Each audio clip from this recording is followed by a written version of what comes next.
But you decide while you're of sound mind and no one's forcing you, whether your family will go through the bureaucratic process known as probate. Probate avoidance is by far the most underutilized stewardship opportunity that you can use to serve your families and to extend your generosity. There's certainly others, but this is by far the most common.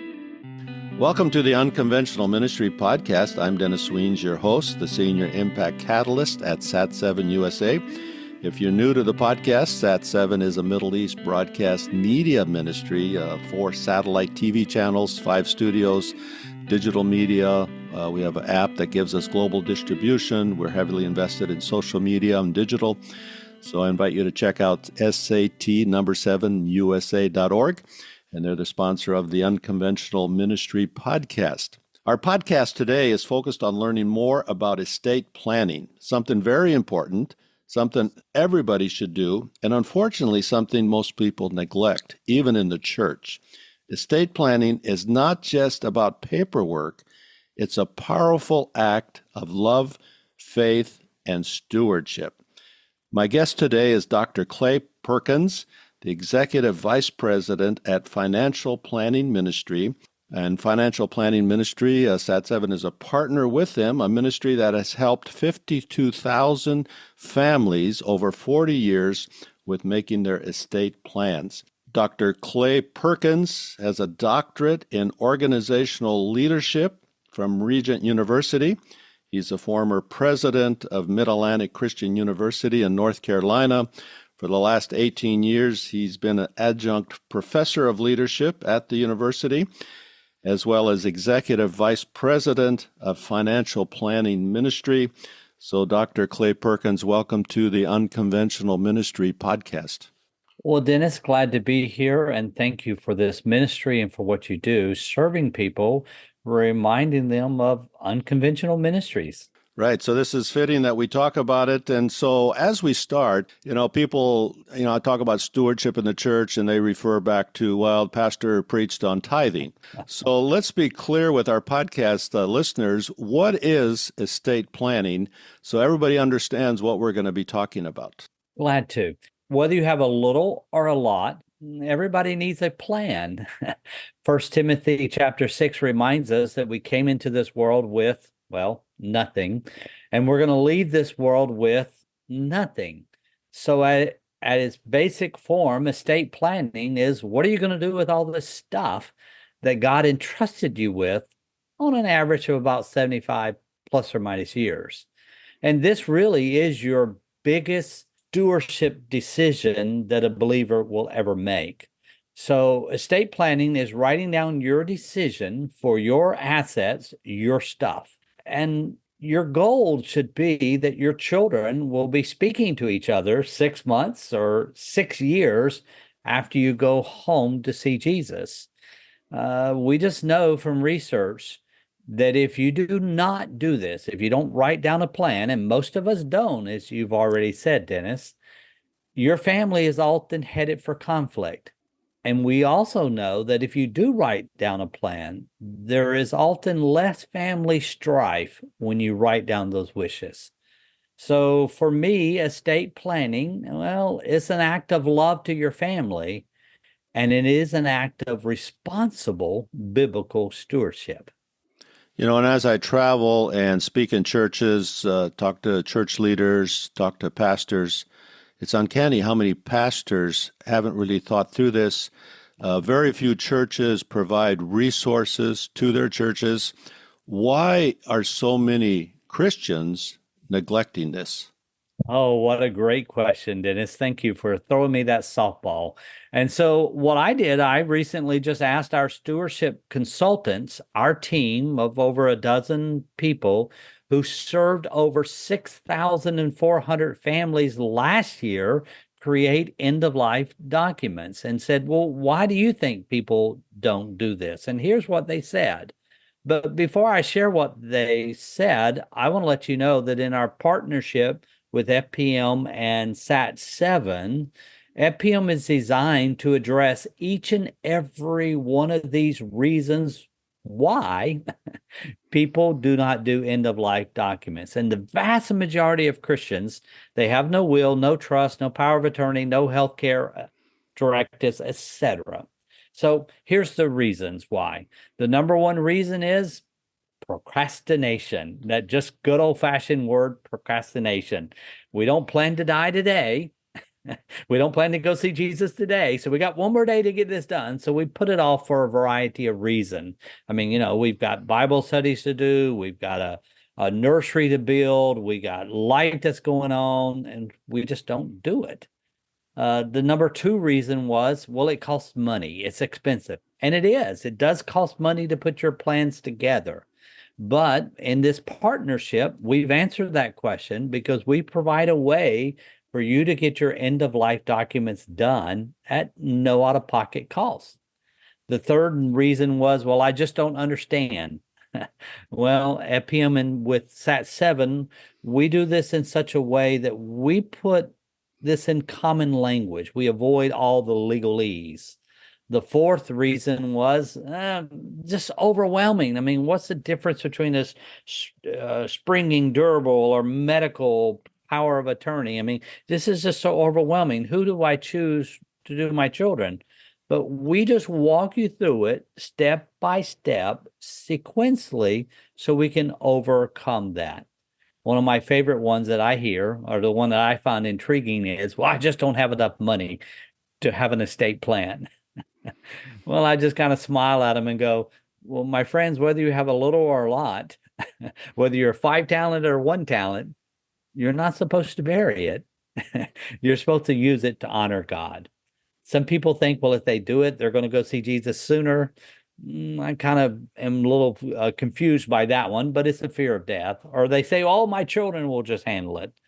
There's no biblical precedent for anybody handling your stewardship but you. There's other reasons, but the number one reason, without a doubt, is just procrastination. So we can help do that with our simple educational method. I know you provide a lot of resources, and SAT 7 is a partner with you in this, and people can get information from SAT 7. And I hope they want to learn more. As you think about the number one reason, procrastination, we offer workshops, we offer webinars, and we find that there's procrastination in deciding to do a plan. But Yes. once we do the workshop, I mean, it can be a year, 2 years, 3 years, and they procrastinate in filling out the workbook, just assembling the information. So there's multi-leveled procrastination. Oh, correct, without a doubt. And this does take time. It does take effort. I want to be clear. And it takes thought and it takes prayer for a believer. Dennis, I had a family that got stuck. They couldn't decide who they wanted to raise their children if they went to go see Jesus prematurely. Years later, not days later, years later, I saw them as I was visiting that church again. And they came up to me and they started talking. They said, well, we're still praying about our decision. And as soon as we make our decision, we're going to get up with you. And I just smiled. And I chose, hopefully, to speak the truth in love. And I said, well, honestly, you have made your decision. You have decided that the state is going to choose who will raise your children if you go see Jesus prematurely. And they both just reared back and said, no, we want to make that decision. And I said, well, let me know when you make that decision, but you have made a decision. FPM does have an educational event that we partner with SAT 7, but you've got to complete some simple online forms. But typically then in less than a few months, you can have all your documents done. So yeah, we do our best, but people do tend to procrastinate on various levels. As you think about all the reasons people give for not doing it, is part of the reason the church is not teaching stewardship. I ask church, what do you do to help your people? And almost inevitably they come back and say, well, the pastor preaches once or twice a year on tithe or tithing. So it almost seems like there's not an awareness in the local church of what is biblical stewardship. Well, it certainly can be. And sometimes pastors can just think of stewardship as teaching on tithing. or teaching on giving or to a capital campaign or a project, but it doesn't have to be. Stewardship involves every aspect of our life. In fact, people like us who have really leaned into generosity and stewardship, well, we have discovered that there's more in God's word on stewardship than any other topic out there. Over 2,300 verses. And so I think we've got to lean into that and we've got to teach this and we've got to help people understand it. I mean, some of my favorite when it comes to estate planning are things like a good person leaves an inheritance for their children's children from the book of Proverbs, the 13th chapter, the 22nd verse. I love that verse. Another one that I just enjoy is 2 Corinthians 2:7. See to it that you excel. I mean, excel is a powerful word. Excel in the grace of giving. I mean, what a lifestyle to approach. I mean, I decided a long time ago I wanted to be a giver and not a taker because the good Lord above is a giver. So I want to excel in this. Another one of my favorite, Deuteronomy 16:16 and 17. No one should appear before the Lord empty-handed. Each of you must bring a gift in proportion with the way the Lord your God has blessed you. So I think this is a subject that we need to lean into. It is a lifestyle of stewardship and generosity. You know, financial planning ministry has been helping families for 40 years. Talk to us a little bit about the model that SAT7 offers the local church, the mission agency, the denomination. What is your working model? Yes, so far we have helped over 52,000 families, and this year we'll probably add another 6, 7, 8,000 families that we're serving. But we're really committed to doing one member at a time, helping them create end-of-life documents that take care of their loved ones. After all, the scripture tells us if we don't care for our families, we're worse than an unbeliever, and do so in a way that honors God. So our passion is ministry. We take a very complex topic, we put it in everyday language through education so that you can make your decisions. So then we help you to put it in writing and a set of legal documents, and then we just assist you with updates throughout your lifetime. So it is just a very step-by-step process that's been honed over 40 some odd years. And SAT7 USA is a partner with Financial Planning Ministry. And so if you want to learn more, you can reach out to SAT7. You can go to our website, sat7usa.org. That's SAT, number 7, USA.org. And there's one of the tabs that says Financial Planning. Look there, get some resources, and Financial Planning Ministry works through their various partners, and you may know of another partner of theirs that's on their website, fpm.org. And so just learn more, be informed, get the information, check out different documents they have to bring awareness and education to this topic of biblical stewardship. Clay, this is very, very interesting. The Ministry of Financial Planning Ministry, and you're helping a lot of families. You know, as I think about the tax code, IRS tax code, there's a lot of advantages to biblical stewardship built into our tax code that, avoiding probate is one of them. But just talk to us a little bit about the tax code and some examples of how that can help people in their stewardship.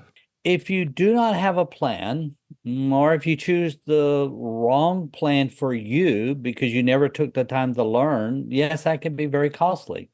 Typically, probate fees range from 6, 7 to 8%. It can be more, it can be less. The national average is about $35,000. And that's money that you could have given through a bequest to your family to help them. That's money that you could have given to fund a great ministry like SAT7, but you decide while you're of sound mind and no one's forcing you, whether your family will go through the bureaucratic process known as probate. Probate avoidance is by far the most underutilized stewardship opportunity that you can use to serve your families and to extend your generosity. There's certainly others, but this is by far the most common. We talk about probate fee, the 6 to 8%, but since it goes through the courts, people are going to have to get involved with attorneys who are going to bill them by the hour. Yes, indeed, without a doubt. And so you can take care of this. I mean, do yourself a favor. Come to the next event offered by SAT7. It's an educational event. Fill out the forms, meet individually with a stewardship consultant from SAT7. Receive your documents, get them signed, witnessed, notarized, fund your trust, and get updates as you need it. Care for your family in a way that honors God. Make sure you're doing what God would have you to do as a steward. So I encourage you to get on the SAT7 USA website, look at the estate planning resources that are there. If you have questions, there's ways that you can connect with John Frick, who gives leadership to this initiative within SAT7 USA. You can also get on the Financial Planning Ministry website, fpm.org. They work through their various partners like SAT7 USA. And there's a lot of documents, and the one that comes to mind is the threshold that triggers probate. So you can look up for your state, and each state is a little different. I know Georgia is $1. Some of the other states are a little more than that. There's estate values, so you can look and be educated and informed whether your assets will trigger probate fees as you do your plan. So there's a lot of resources available. Take the initiative. Please, please stop procrastinating. This is very important biblical stewardship to care for your family, your loved ones, and to help redirect some of those fees that are probably going to go to probate and attorney costs, redirect them to your church, your family, your children's children, your favorite ministries like SAT7. So Dr. Clay Perkins, this has been fascinating. Thank you for coming on the Unconventional Ministry podcast to talk a little bit about what shouldn't be unconventional. This should be conventional for everybody to do an estate plan, but it seems like it's very unconventional in people's minds. So thank you for joining us. My privilege. SAT7 does amazing ministry. I had the privilege with my granddaughter to visit your studio in Cairo. The work that you do to expand the gospel to a very important people group is just paramount. So thank you. So please take this opportunity to expand your legacy through a bequest supporting a great ministry like SAT7. This is the Unconventional Ministry podcast. If you've enjoyed this conversation, please share it with your friends and leave a comment. SAT7 is a Middle East and North Africa broadcast media ministry making God's love visible and the gospel available to everyone in the Middle East and North Africa. SAT7 USA has resources in helping you honor God while protecting your family. You can avoid another regret, which is the failure of not creating an estate plan. Through a partnership with Financial Planning Ministry, SAT7 USA provides Christian experts to assist you in preparing your will or trust, all at no financial cost to you. Visit www.sat7usa.org and click on the tab Planned Giving for more information. SAT7 simplifies the process and makes it easy for you so that your family and friends don't have to bear the burden and regret of your failure to create an estate plan. Thank you again for joining this episode of the Unconventional Ministry podcast.